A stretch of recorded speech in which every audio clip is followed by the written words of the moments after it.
The concept behind the album, of course, is Saba sharing intimate experiences and thoughts, and No ID sharing intimate beats from their own private collection. This album actually has been years in the making. In a Rolling Stone interview, Saba said that No ID actually tried to sign him to Capitol Records when he was an executive there. At the time he said no, but they kept in touch, and finally sat down together for some studio time in 2019, stating that it was a super memorable session because No ID sat down, cranked out 20 beats, and then dipped.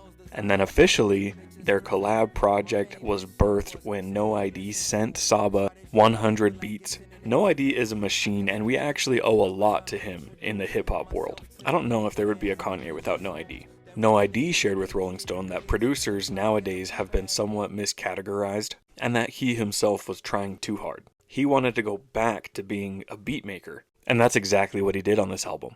These laid-back jazz rap boom bap beats speak for themselves, and they allowed Saba to show us what a great lyricist and storyteller he is. Again, intimate is the word that describes this project. And I think it might be time that we have a talk about Saba's discography. Anyway, a few of my favorite tracks: Every Painting Has a Price, the intro to the album. Super soulful, very honest, very personable. West Side Bound 4, this is kind of the outlier on the album in terms of production. Sonically, it's much more triumphant sounding and grand, which is cool to see as well.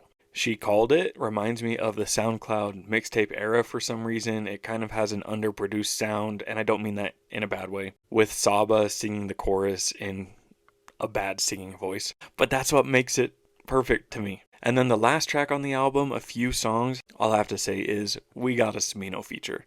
As always, my favorite tracks off of the album are added to my new Music Friday playlist, which you can find the link to my Spotify in my bio. I update this playlist every week with my favorite releases, that way you don't miss anything, including midweek releases like this one that dropped on a Tuesday morning, which is really dope, by the way.